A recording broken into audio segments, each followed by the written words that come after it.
প্ৰথম জনাইছোঁ পুনৰবাৰ লৈ আহিছোঁ এটা ভিডিঅ' কাট অফ সম্পৰ্কীয় বহুদিনৰ মূৰত এটা কাট অফ এনালাইজ কৰিম। বিশেষকৈ আমি কাট অফ এনালাইজ কৰিম ধুবুৰী জিলাখনৰ ওপৰত। এই ধুবুৰী জিলাখনৰ এক্সপেক্টেড কাট অফ এটা আমি আপোনালোকৰ মাজত আজি লৈ আহিছোঁ। আৰু আপোনালোকে গমে পাইছে যে অসম চৰকাৰৰ যি LP UP ৰিক্ৰুইটমেণ্ট প্ৰচেছ, সেই প্ৰচেছটো এতিয়া বৰ্তমান ইলেকশ্যনৰ কাৰণে স্থগিত হৈ আছে। আৰু আপোনালোকে গমে পাইছে যে জুলাই মাহত আপোনালোকে টিচাৰ এপইণ্টমেণ্ট লাভ কৰিব, যিসকল মেৰিট লিষ্ট নাম আহিব। আৰু সেই সম্পৰ্কে আমি আজি এই ভিডিঅ' এটাত কাট অফ এনালাইজ কৰোঁ। প্ৰথমতে আমি ধুবুৰী জিলাখনৰ এটা এক্সপেক্টেড কাট অফ আজি আপোনালোকৰ মাজত লৈ আহিছোঁ।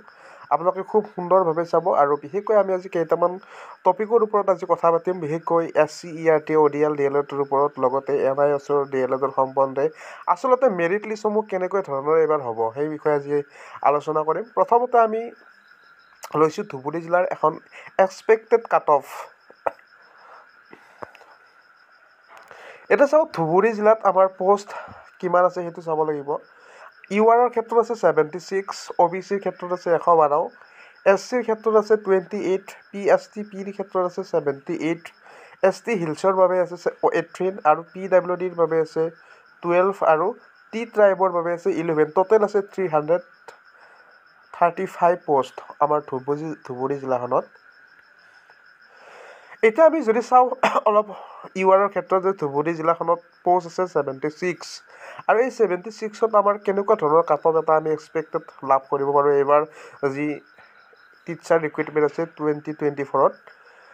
URত 76 হ'লে আমাৰ এটা মিনিমাম কাট অফ আমি তাত ধৰিব পাৰোঁ, যিহেতুকে ধুবুৰী জিলাখন বহুত মানুহে টাৰ্গেট কৰে এখন এটা চাকৰি লাভ কৰাৰ ক্ষেত্ৰত।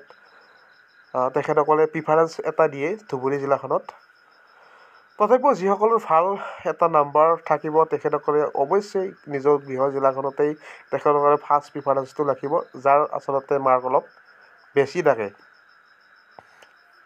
এতিয়া কথাটো হ'ল 76 আমাৰ ইয়াৰৰ ক্ষেত্ৰত আমি আশা কৰিব পাৰোঁ মিনিমাম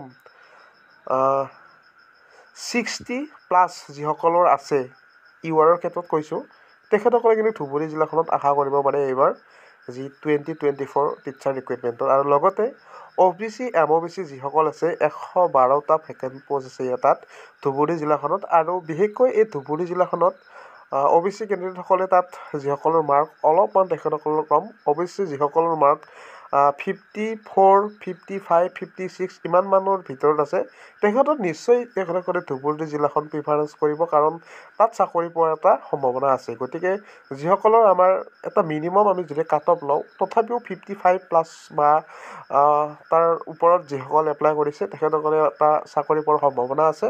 হয়তো 1-2 কমিব বা 1-2 বাঢ়িবও পাৰে, সেইটো কৈছোঁ আমাৰ OBC কেণ্ডিডেটসকলৰ ক্ষেত্ৰত।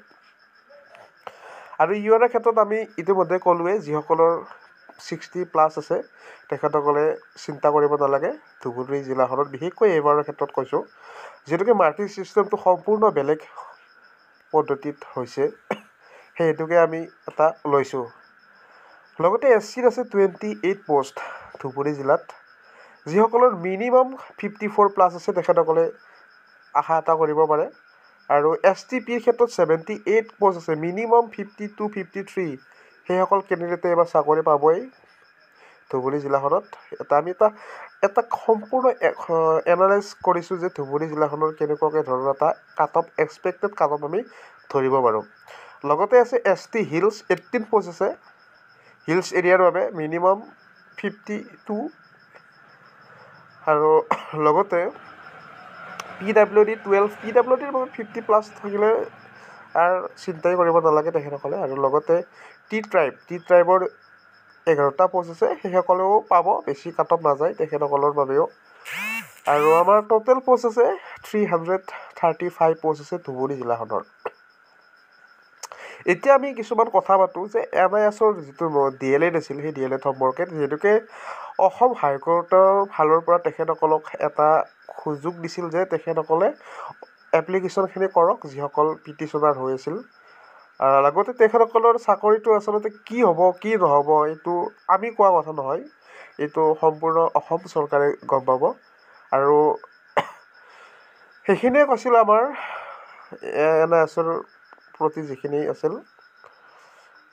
আৰু আপোনালোকৰ এপইণ্টমেণ্টটো আচলতে জুলাই মানতহে আপোনালোকে পাব, কাৰণ ইলেকশ্যনৰ ক্ষেত্ৰত অলপমান দেৰি হ'ব, কাৰণ ইলেকশ্যন যদি নহ'লে তেতিয়াহ'লে আপোনালোকৰ ভেৰিফিকেশ্যন এইটো মানে হ'লে হয় আৰু নিযুক্তিও আপোনালোকে লাভ কৰিব পাৰিলে হয়। কিন্তু আমাৰ অধিসূচনাৰ যিখিনি নিয়ম আছিল সেই নিয়মৰ প্ৰতি লক্ষ্য ৰাখি আমাৰ যিটো LP UP ৰিক্ৰুইটমেণ্ট প্ৰচেছ সেইটো অলপ পলম হ'ব ইলেকশ্যনৰ কাৰণে। গতিকে আপোনালোকৰ যিসকল BTR কেণ্ডিডেটসকল তেখেতসকলৰ কিছুমান প্ৰাৰ্থী ইতিমধ্যেই ভেৰিফিকেশ্যন কৰিলে আৰু বাকী যিখিনি চিডিউল আছিল সেইখিনি পষ্টপন হৈ আছে, বিশেষকৈ জেনেৰেল ইলেকশ্যনৰ কাৰণে। গতিকে সেইখিনিও চিন্তা কৰিব নালাগে। আৰু BTRৰ এইবাৰ মিনিমাম 5000 কেণ্ডিডেটে এপ্লাই কৰিছে আৰু সকলোকে ভেৰিফিকেশ্যনো মাতিছে। তাত BTR আছে, নন BTR আছে, আৰু একচুৱেলি ভেকেঞ্চি ব্ৰেকআপখিনিও এতিয়ালৈকে চৰকাৰেও দিয়া নাই। আমি কাট অফটো আচলতে কেনেকুৱা ধৰণৰ হ'ব আমি গম পোৱা নাই এতিয়ালৈকে, কিন্তু অসম চৰকাৰৰ যিখিনি পষ্ট আছিল সেইখিনি আমি ইতিমধ্যে গম পাইছোঁ। আমি বাকী কেইখনমান জিলা আমি আলোচনা কৰিম নেক্সট এটা ভিডিঅ'ৰ জৰিয়তে। আজি আমি আলোচনা কৰিলোঁ যে ধুবুৰী জিলাখনৰ কাট অফটো আচলতে কিমানমান থাকিব পাৰে সেইখিনি আজি এই ভিডিঅ'টোত লৈ আহিছোঁ। আৰু ইতিমধ্যে আমি আপডেট দিলোঁৱে, লগতে ৰেগুলাৰে হওক বা NISৰ যিখিনি প্ৰাৰ্থী আছিল তেখেতসকলৰো এটা গোচৰক ভিত্তি কৰিয়ে পষ্টসমূহ আচলতে কি হ'ব কি নহ'ব সেইখিনি আমি ৰখিব লাগিব। আৰু বিশেষকৈ LPৰ ক্ষেত্ৰত BEd উত্তীৰ্ণখিনিকো যিহেতুকে এইবাৰ এপ্লাই কৰাৰ সুযোগ নাপায়, সেই মৰ্মেও আমাৰ অলপ কাট অফ কমি যাব। আৰু লগতে কিছুমান সেইটো এইজ অভাৰেজ সেইখিনিতো এইবাৰ ৰৈ যাব, সেইটোক লৈও আমাৰ কাট অফটো অলপ এইবাৰ কম যাব। বাকী আমাৰ নিযুক্তি যিখিনি প্ৰচেছ সেইখিনি প্ৰচেছ আমি এপইণ্টমেণ্টো ইলেকশ্যনৰ পিছতে খুব সোনকালে পাব। আৰু কেটেগৰী ৱাইজ আচলতে এইবাৰ কাট অফটো ডিফাৰেঞ্চ হ'ব, আৰু সিমান এটা আমি ক'বও নোৱাৰিম দেই এইবাৰ কিমানমান যাব, মানে ছিষ্টেমটোৱে যিহেতুকে আমাৰ এইবাৰ বেলেগ। গতিকে হয়তো এইবাৰ কম মাৰ্কৰ কেণ্ডিডেটসকলেও এইবাৰ চাকৰি পাই যাব, বা বেছি মাৰ্কৰ টোখাৰীটো পাবই যিসকলৰ টেটত ইতিমধ্যে বেছিকৈ লাভ কৰি থৈ দিছে। আৰু এইখিনিয়ে আছিল আজিৰ আমাৰ শেহতীয়া আপডেট। আৰু যদি ভিডিঅ'টো ভাল লাগিছে তেনেহ'লে শ্বেয়াৰ অলপ ছাবস্ক্ৰাইব কৰি দিব।